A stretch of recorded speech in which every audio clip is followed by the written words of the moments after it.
The birth of Jesus brings hope, Hope, Hope. Hope. hope, Hope. Hope.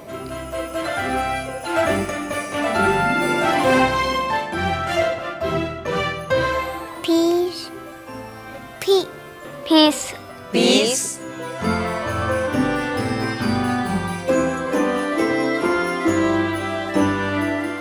Joy. Joy. joy, Joy. Joy. Joy. Joy.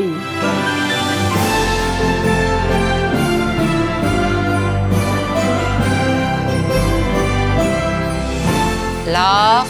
Love. Love. Love. love, Love. Love.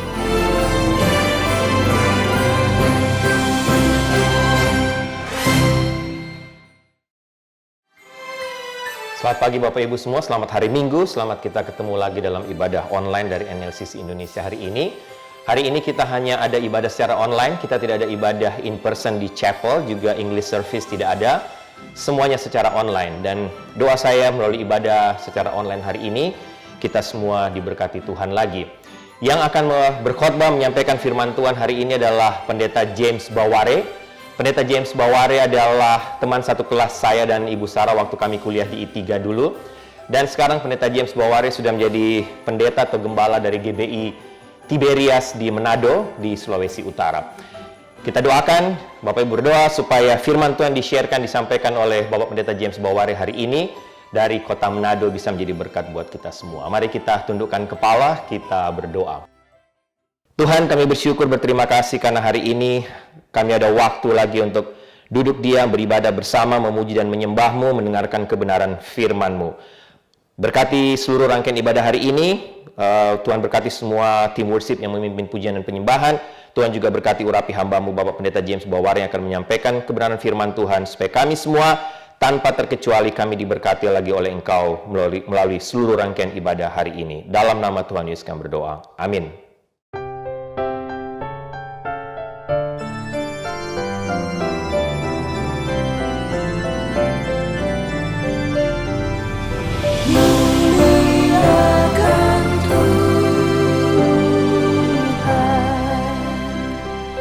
Kita surga bergema, lahir Raja mulia, damai dan sejahtera turun dalam dunia.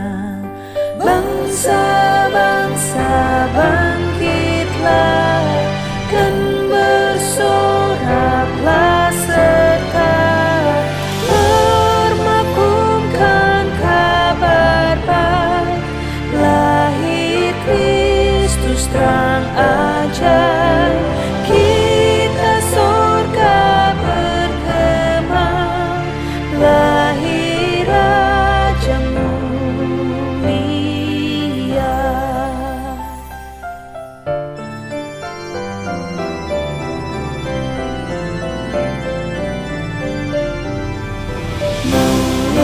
Muliakan Tuhan, yang di surga disembah, Kristus Raja yang bakal lahir dalam dunia, dan Maria bundanya dalam daging dikenal, firman Allah yang kekal dalam anak yang kecil, nyatalah Immanuel. Kita surga bergema, lahir Raja mulia.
Seorang anaklah lahir untuk kita, seorang putera diberikan,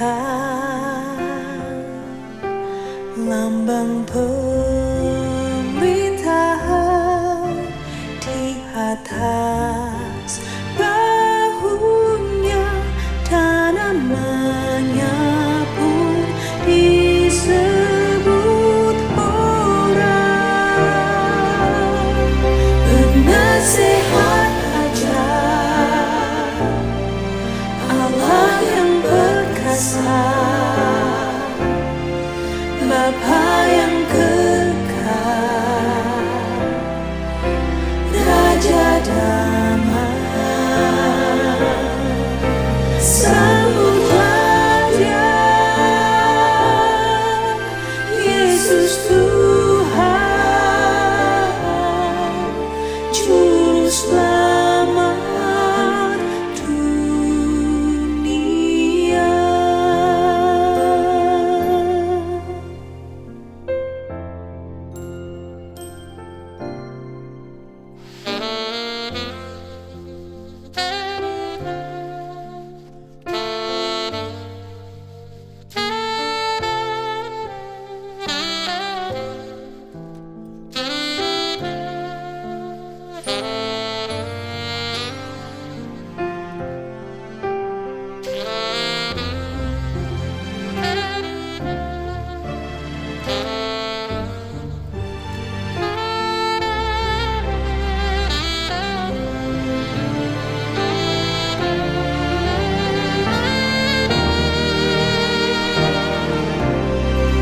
Penasehat ajaib, Allah yang perkasa, Bapa yang kekal, Raja damai. Sambutlah Dia, Yesus Tuhan, Juru Selamat dunia. Penasehat ajaib, Allah yang perkasa, Bapa yang kekal, Raja damai. Sambutlah Dia, Yesus Tuhan, Juru Selamat dunia.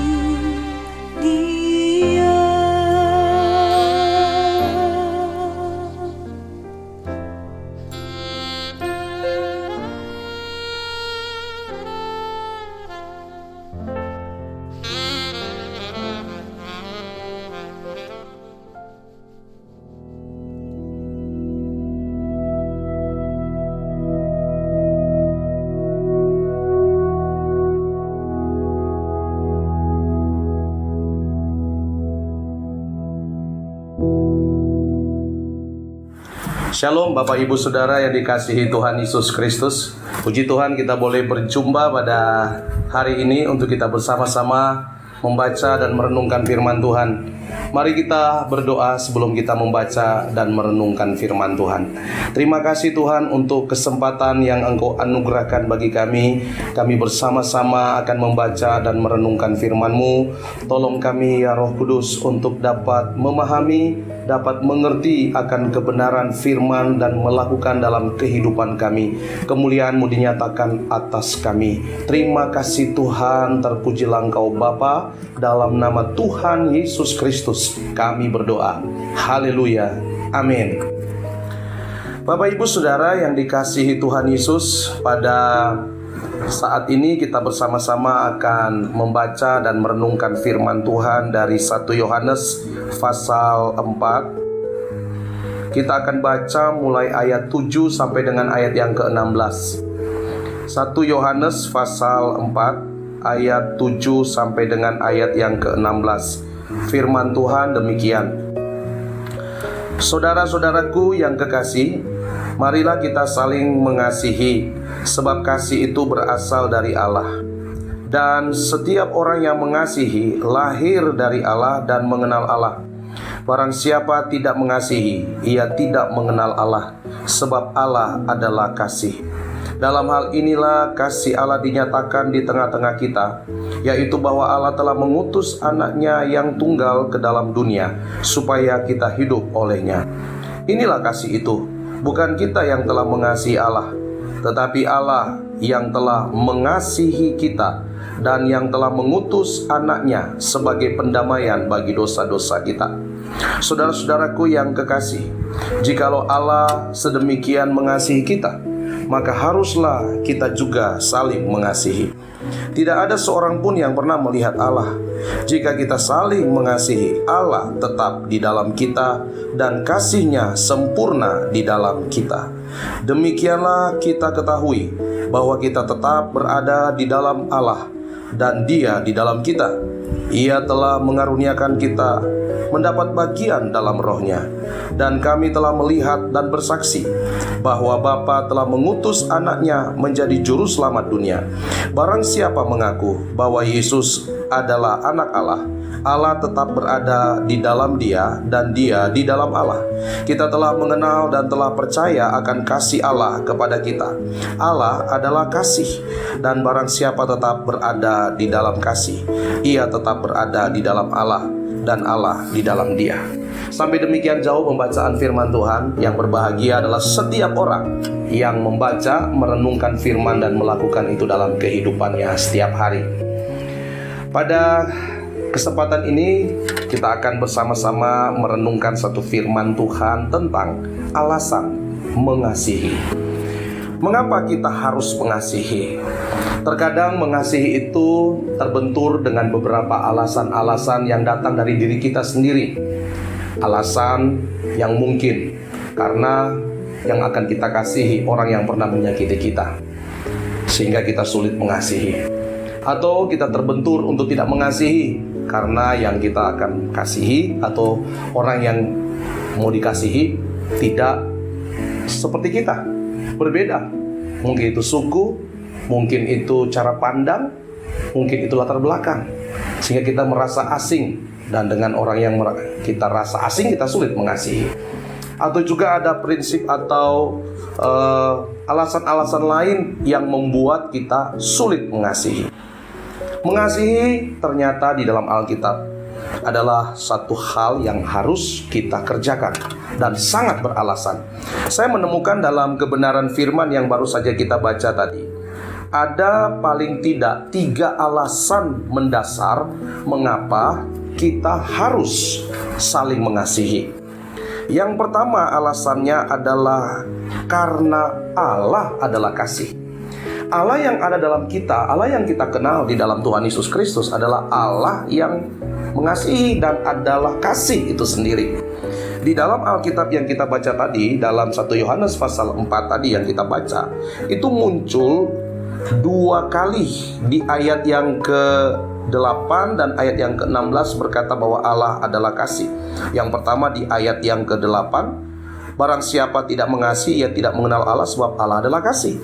Kemudian di ayat yang ke-16, kita telah mengenal dan telah percaya akan kasih Allah kepada kita. Allah adalah kasih. Penekanannya, mengapa kita mengasihi? Karena Allah adalah kasih.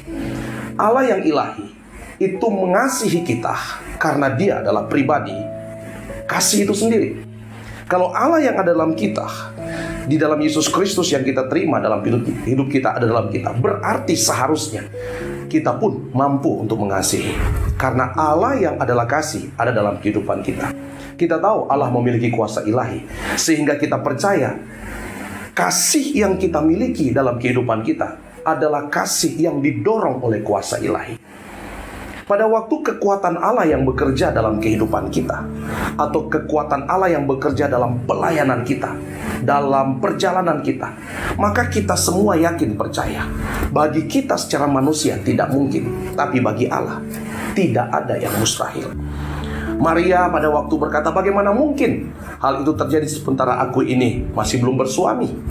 Tetapi kata malaikat itu kepada Maria yang mendapat pilihan untuk melahirkan Kristus, memang bagi manusia itu tidak mungkin, tapi bagi Allah tidak ada yang mustahil. Sama dengan hal mengasihi, karena kasih bukan sekedar konsep atau pelajaran, bukan sekedar pikiran, tetapi adalah Allah sendiri, adalah kekuatan ilahi itu sendiri yang ada dalam kehidupan kita. Maka kita percaya pada waktu kita ada di dalam Allah, maka kekuatan ilahi dari Allah itu akan keluar dari kita, melalui kita, dan terpancar keluar dalam bentuk apa? Kasih. Sehingga kasih yang lahir dari kehidupan kita bukan kasih yang didorong oleh keinginan hati kita, bukan didorong oleh kekuatan pikiran kita, bukan didorong lagi oleh kemauan kita, tetapi didorong oleh kuasa ilahi yang ada di dalam kita. Itulah Allah sendiri yang akan membuat kita mampu mengasihi. Ini luar biasa Bapak Ibu Saudara. Oleh karena itu, siapapun juga kita hari ini, pada waktu kita hidup di dalam Tuhan, Allah di dalam kita, kita di dalam Allah, Yesus di dalam kita, kita di dalam Yesus. Bagi kita mungkin hari ini sulit mengampuni, mungkin sulit untuk memberi, mungkin sulit untuk berbagi, mungkin sulit untuk menerima orang yang menyakiti kita. Tapi saya percaya hari ini kalau kita menyadari prinsip ini, Allah itu adalah kekuatan ilahi yang menggerakkan kasih. Maka saya percaya kita dengan kuasa ilahi yang ada di dalam kehidupan kita akan dimampukan untuk mengasihi, untuk memberi, untuk menerima, untuk mengampuni. Mari Bapak Ibu Saudaraku yang dikasihi Tuhan, andalkan Tuhan Yesus dalam kehidupan kita. Untuk bisa mengasihi, kita nggak bisa mengandalkan kekuatan kita. Izinkan Allah intervensi dalam hidup kita.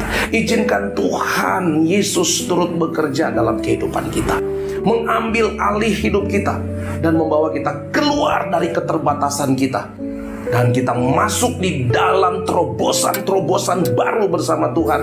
Itulah hidup mengasihi dengan kegerakan yang Allah buat dalam hidup kita. Sangat beralasan untuk kita bisa mengasihi, asal kita terima Tuhan dalam hidup kita dan mengandalkan Tuhan dalam hidup kita. Izinkan Tuhan untuk beroperasi secara penuh dalam kehidupan kita.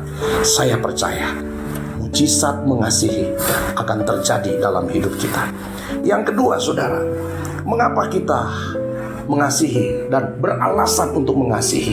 Karena di dalam kebenaran firman Tuhan ini kita baca, saudaraku yang dikasihi Tuhan Yesus Kristus, karena kita sudah menerima kasih Tuhan, kita menerima cinta Tuhan, kita menerima pendamaian, kita menerima pengampunan dari Tuhan. Bukan cuma sekedar berkat materi yang kita terima, tetapi berkat yang dunia tidak bisa berikan kepada kita, yaitu berkat keselamatan, berkat pengampunan. Itu Allah anugerahkan kepada kita di dalam Tuhan Yesus Kristus. Sehingga kita ini adalah pribadi-pribadi yang oleh karena kasih karunia Allah menerima pengampunan, menerima pertolongan Tuhan. Sehingga kita yang telah menerima pertolongan Tuhan itu, bagaimana mungkin kita tidak menolong orang lain? Wow, betapa jahatnya jika ada orang yang telah menerima pertolongan Tuhan tetapi tidak menolong sesamanya. Betapa jahatnya seseorang jika dia telah menerima berkat dari Tuhan tapi tidak menyalurkan berkat itu juga kepada orang lain.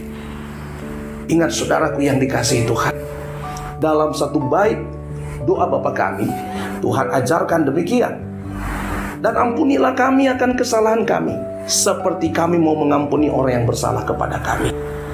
Karena ada catatannya, karena jika engkau mengampuni kesalahan orang, maka Bapamu di surga akan mengampuni engkau. Tapi jika engkau tidak mengampuni, maka Bapa pun tidak mengampuni engkau. Ini luar biasa. Mengapa kita mengasihi dan sangat beralasan untuk mengasihi? Mengapa kita harus memberi dan sangat beralasan untuk memberi? Karena kita telah menerima dari Tuhan. Firman Tuhan bilang, bukan kamu yang mengasihi aku, tapi aku yang mengasihi kamu. Kita bukan pribadi yang lebih dahulu mengasihi Tuhan. Kita tahu mengasihi karena Allah terlebih dahulu mengasihi kita. Bukan kamu yang memilih aku, tetapi aku yang memilih kamu. Itu Yesus katakan kepada murid-muridnya. Itulah sebabnya hari ini saya mau katakan, Bapak Ibu Saudaraku yang dikasihi Tuhan, kita semua adalah orang-orang yang berutang kasih kepada Tuhan. Kita adalah orang-orang yang berutang pertolongan dari Tuhan. Tapi kita nggak bisa nolong Tuhan, kan? Kita tidak bisa lagi memberi kepada Tuhan dalam pengertian untuk menambah kebutuhan-kebutuhan Tuhan. Tuhan tidak membutuhkan uang kita, tidak membutuhkan materi kita. Tuhan adalah pribadi yang punya segala-galanya. Kita berhutang dalam bentuk apa? Memberi kepada orang lain. Dan yang paling utama, kita berhutang jiwa. Kita yang sudah diberikan keselamatan oleh Tuhan. Kita yang sudah menerima pengampunan dari Tuhan. Kita hidup karena anugerah Tuhan. Maka kita pun harus hidup berbagi berkat keselamatan dengan sesama, dengan orang lain. Kita hutang jiwa, kita hutang kehidupan dengan Tuhan. Bayar dengan apa? Bagikan berita Yesus kepada orang lain. Cari jiwa-jiwa yang sedang tersesat. Doakan mereka. Berseru kepada Tuhan supaya Tuhan membukakan pintu kasih karunia. Pertobatan terjadi, banyak jiwa diselamatkan. Mungkin hari ini di sekitarmu banyak orang yang belum pernah menerima kabar baik keselamatan dari Tuhan Yesus. Atau mungkin saja sudah pernah mendengar, tapi hati mereka masih tertutup. Tetap bagikan. Kita nggak tahu kapan hati mereka akan berubah. Berbagilah kasih. Saling memberi tidak hanya dalam segi materi, tidak hanya dari segi uang, tetapi memberi dari segi waktu kita, memberi perhatian, memberi firman, memberi kesaksian-kesaksian hidup yang indah, yang nyata, yang Yesus telah buat dalam hidup kita. Tunjukkan kepada setiap orang. Itu yang Tuhan mau. Karena Tuhan cari, Tuhan bentuk kita, Tuhan cari apa? Supaya engkau jadi saksi. Pergilah, jadilah saksi Tuhan. Nah, Bapak Ibu Saudara yang dikasihi Tuhan, jadi sangat beralasan bagi kita untuk mengasihi. Karena kita orang-orang yang hutang kasih dari Tuhan. Tuhan sudah mengaruniakan itu kepada kita. Mari kita membayarnya dengan cara apa? Berbagi kepada orang lain. Memberikan kasih kepada sesama kita. Yang ketiga, mengasihi itu atau mengasihi sesama itu sangat beralasan untuk kita lakukan. Kenapa? Karena mari kita lihat di ayat yang ke-12. Ya, 1 Yohanes pasal 4 ayat yang ke-12. Saya baca sekali lagi. Tidak ada seorang pun yang pernah melihat Allah. Jika kita saling mengasihi, Allah tetap di dalam kita dan kasih-Nya sempurna di dalam kita. Allah tetap di dalam kita dan kasih-Nya sempurna di dalam kita. Mengapa mengasihi itu sangat beralasan untuk kita kerjakan, kita harus lakukan dalam kehidupan kita? Karena dengan mengasihi, Alkitab katakan Allah tetap ada di dalam kita. Saya yakin tidak seorang pun kita yang ingin kehilangan Tuhan dari hidup kita. Amin Bapak Ibu. Kita ingin terus ada di dalam hadirat Tuhan. Ku ingin selalu bersekutu denganmu. Kita ingin selalu tinggal di dalam hadirat Tuhan. Pemasmur bilang, lebih baik 1 hari di pelataran Tuhan daripada 1000 hari di tempat lain. Mengapa Bapak Ibu? Karena berada di dalam hadirat Tuhan, berada bersama Tuhan, itu berarti kemenangan yang sempurna terjadi dalam kehidupan kita. Yesus berkata di dalam Yohanes pasal 15, di luar aku, kamu tidak dapat berbuat apa-apa. Prinsip kerja ilahi, kita harus menjadi ranting yang menancap pada pokok. Karena kalau kita terlepas dari pokok, kita nggak punya kekuatan ilahi. Kita nggak punya kekuatan untuk buat terobosan-terobosan ilahi. Kita nggak punya kekuatan untuk menghadapi tantangan pencobaan hidup yang begitu berat hari-hari ini. Tapi selama kita bersama Tuhan, seperti Paulus bilang, segala perkara akan dapat kutanggung di dalam Tuhan yang memberi kekuatan kepadaku. Namun banyak orang ingin tetap di dalam Tuhan, namun tidak lagi mau hidup mengasihi. Padahal firman Tuhan berkata, barang siapa mengasihi, Allah tetap ada di dalam dia. Boleh saya katakan mungkin berlebihan. Orang yang tidak lagi mau mengasihi, berarti dia sudah tidak mau hidup di dalam Allah lagi, dan tidak lagi mengizinkan Allah di dalam dia. Saya kira kita semua tidak mau hal itu terjadi dalam kehidupan kita. Oleh karena itu, Bapak Ibu Saudaraku yang dikasihi Tuhan, seberat apapun, tantangan apapun yang sedang kita hadapi, alami dalam kehidupan kita, sangat beralasan untuk kita ambil keputusan, sujud di hadapan Tuhan, minta kekuatan ilahi, karena Allah adalah kasih. Allah tidak hanya sekedar bicara atau mengajarkan kasih, tapi dia akan salurkan kuasa kasih itu dalam hidup kita untuk kita bisa mengasihi. Dan pada waktu kita bisa mengasihi, saling mengasihi, gereja Tuhan saling mengasihi, umat Tuhan saling mengasihi, kita sesama di dalam komunitas gereja, di dalam gereja itu sesama anggota saling mengasihi, maka hal yang kita sedang renungkan, Allah ada di dalam itu.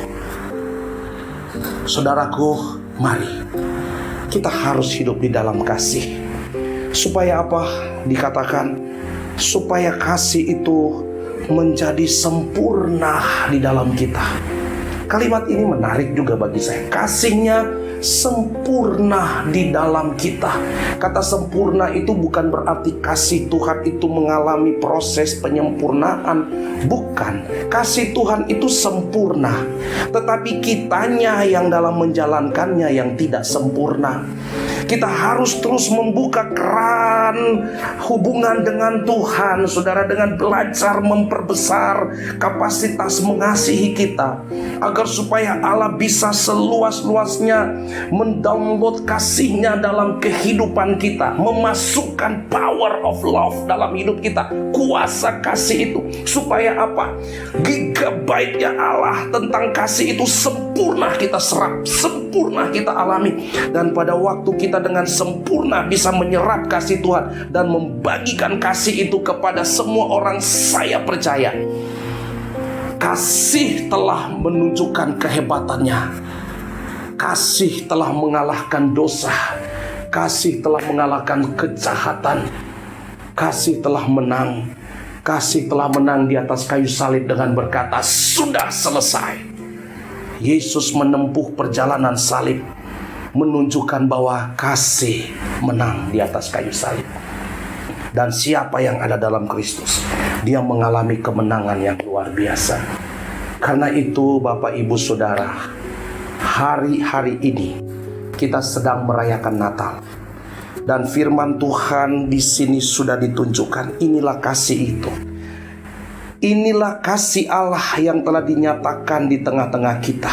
Ya, ayat yang ke-9, yaitu bahwa Allah telah mengutus anaknya yang tunggal ke dalam dunia, supaya kita hidup olehnya. Hari ini kita hidup olehnya, kita hidup oleh kasihnya, kita hidup dalam kasihnya, kita hidup untuk kasihnya. Pada waktu kita melakukan kasih, kita hidup dalam Tuhan, saya percaya kita menjadi sama dengan Kristus. Dan kita berjalan dalam kemuliaan, kita meraih kemenangan, bahkan kita meraih jiwa-jiwa untuk kita bawa kepada Tuhan Yesus Kristus Juru Selamat kita. Mari Bapak Ibu Saudara yang dikasihi Tuhan, lewat firman Tuhan pada kesempatan ini saya mengajak kita semua untuk kembali memperbaiki atau lebih kembali meningkatkan kualitas kasih kita. Mari kita izinkan Tuhan ambil alih seluruh kehidupan kita. Serap segala kekuatan ilahinya, kuasanya, yaitu kasih, supaya dalam hidup kita, cara pribadi dengan sesama, kehidupan kita dalam keluarga, hidup kita sesama anggota gereja, dan gereja dengan sesama gereja yang lain, kita di dalam persekutuan, baik itu dalam komunitas anak-anak Tuhan maupun dengan yang di luar sana, dengan kemajemukan hidup, kita tetap bisa eksis karena kita datang dengan kasih. Saya percaya di mana ada kasih, di situ tidak ada ketakutan. Karena kasih melenyapkan segala ketakutan. Tuhan Yesus memberkati kita semua. Shalom. Mari kita berdoa. Terima kasih Tuhan atas renungan pada kesempatan ini. Kami berdoa dalam nama Yesus, biarlah firman ini termeterai di hati kami. Tolong kami supaya kami hidup di dalam kasih. Di Natal ini kami diingatkan Kristus telah datang ke dalam dunia untuk membuktikan betapa besar kasih Allah akan kami. Karena itu di Natal ini kami kembali diingatkan untuk memperbaiki kualitas kasih kami. Kami bukan menuruti dorongan hati kami dalam mengasihi, tapi dorongan ilahi yang Allah kerjakan dalam hati kami. Sekalipun secara daging kami tidak mampu, kami yakin Tuhan akan sanggupkan, karena mengasihi adalah kegerakan Allah yang terjadi dalam hidup kami melalui kami. Terima kasih Tuhan, jadikan kami keluarga-keluarga hidup dalam kasih, dalam pengampunan, saling menerima satu dengan yang lain, dan menjadi umat Tuhan, gereja Tuhan yang saling mengasihi dan berbagi kasih kepada orang-orang di sekitar kami. Terima kasih Bapa di surga. Terpujilah Engkau Yesus. Dalam nama Tuhan Yesus kami bersyukur untuk firman Tuhan ini. Haleluya, haleluya. Amin. Puji Tuhan, Tuhan Yesus memberkati.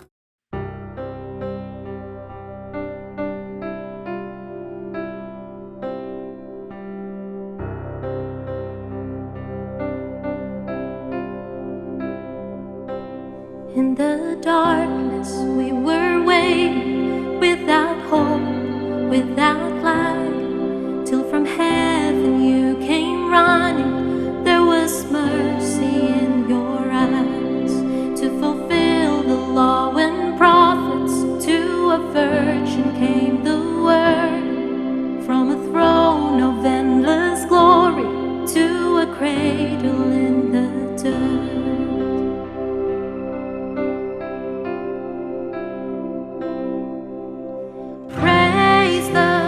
Father, praise the Son, praise the Spirit, three in one. God of glory, majesty, praise forever to the King of Kings.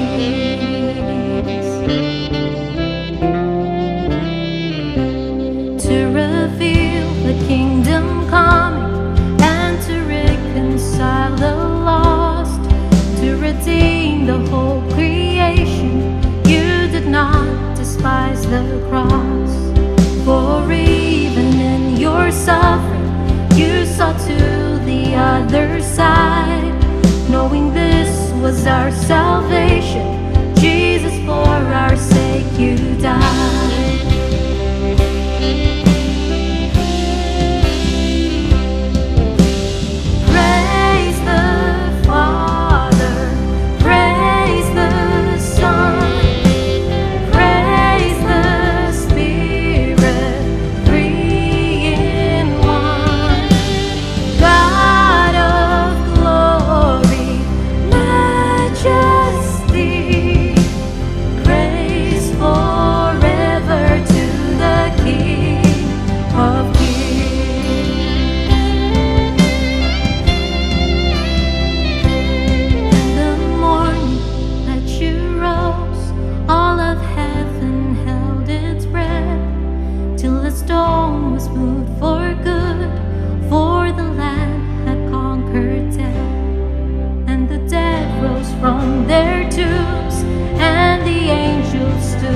Baik Bapak Ibu, doa saya kita semua diberkati oleh kebenaran firman Tuhan hari ini yang disampaikan oleh Bapak Pendeta James Baware.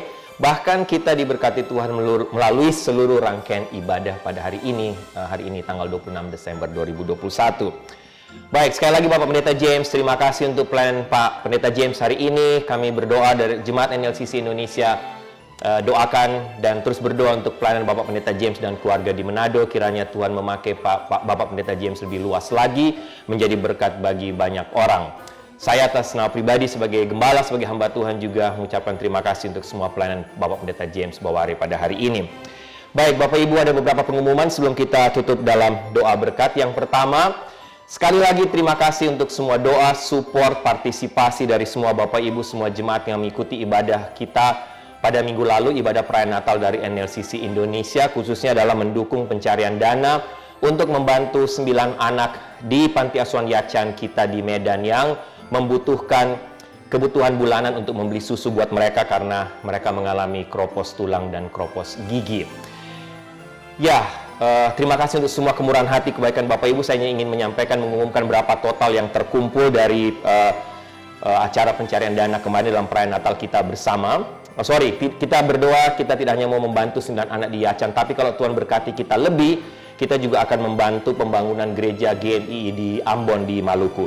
Bapak Ibu, kita bersyukur karena minggu lalu dalam acara perayaan Natal kita NLCC Indonesia, dana yang terkumpul, total yang terkumpul khusus untuk misi di Indonesia untuk membantu anak-anak Yacan dan membantu pembangunan GMII, total yang terkumpul adalah 4.870 US dollar. Bapak Ibu, bagi saya ini mujizat Tuhan sekali lagi. Goal kita, target kita 2.400 untuk membantu 9 anak di Yacan. Kebutuhan susu untuk mereka sebulan, saya sampaikan sebulan adalah 100 dolar. Sehingga kita berdoa kalau Tuhan berkati kita bisa terkumpul paling tidak 2.400 sehingga bisa mengcover kebutuhan susu mereka selama 2 tahun 2022 dan 2023. Tapi sekali lagi, thank you, terima kasih untuk semua kemurahan hati Bapak Ibu. Tuhan buat mujizat, kita terkumpul lebih minggu lalu 4.870 US dollar. Bahkan Bapak Ibu, tadi malam ada orang lagi datang ke rumah saya dan katakan, Pak Riki, saya ingin memberi tambahan lagi untuk pembantu misi Indonesia 100 dolar. Sebelum saya ke gereja, Bapak Ibu, sebelum saya ke kantor, ada orang lagi telepon saya, Pak Riki, saya mau tambah lagi persembahan untuk membantu misi, membantu Yacan, membantu pembangunan gereja di Ambon. Saya mau tambah 500 dolar. Bapak Ibu, ajaib, luar biasa. Sehingga kalau boleh saya sampaikan, sampai hari ini yang terkumpul adalah 5.470 US dollar. Terima kasih Bapak Ibu sekalian. Sekali lagi terima kasih. Tuhan baik, Tuhan buat mujizat lagi untuk kita. Baik Bapak Ibu, sekali lagi itu pengumuman yang pertama. Yang kedua, selamat ulang tahun. Untuk yang berulang tahun minggu ini dan juga minggu depan, kita sekalian tanggal 21 Desember, selamat ulang tahun buat Ibu Christina T. Tuhan berkati Ibu Christina selalu. Dan tanggal 30 Desember, Ibu Jenny Yang. Selamat ulang tahun Jenny, Tuhan berkati Jenny dan semua keluarga. Baik, Bapak Ibu, itulah beberapa pengumuman hari ini. Saya akan tutup dalam doa berkat. Jemaat yang kekasih, tundukkanlah kepalamu, arahkanlah hatimu kepada Tuhan dan terimalah berkat Tuhan. Anugerah keselamatan dari Tuhan Yesus Kristus, kasih sayang yang tidak berkesudahan dari Allah Bapa, serta penyertaan dari Roh-Nya yang kudus, kiranya menyertai engkau sekalian mulai hari ini sampai Maranatha Tuhan Yesus datang kembali. Haleluya, amin. Seperti palungan, layakkanlah hatiku menyambutmu Tuhan. Seperti emas kemenyan dan mur, biar hidupku berkenan padamu. Seperti palungan, layakkanlah hatiku menyambutmu Tuhan. Seperti emas kemenyan dan mur, biar hidupku berkenan padamu. Sebab Natal tak akan berarti tanpa kasih-Mu.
Christmas is the best season of the year. And Jesus is the reason for the season. Christmas is a joyous time. Christmas is family times. Merry Christmas. Selamat Hari Natal. Natal bagi saya ialah hadiah yang terbesar yang Yesus berikan hidupnya melalui kelahirannya untuk saya. Desember tahun 1945, ketika berusia 11 tahun, aku yang bukan berasal dari keluarga Kristen, untuk pertama kali mendengar Hai Mari Berhimpun. Hal ini yang bermakna bagiku tiap perayaan Natal termasuk tahun ini. Merry Christmas. Merry Christmas. Christmas because usually I get a lot of presents and I like seeing the tree get decorated. I love Christmas that Jesus is born. Merry Christmas to God. Merry Christmas. Merry Christmas, everyone.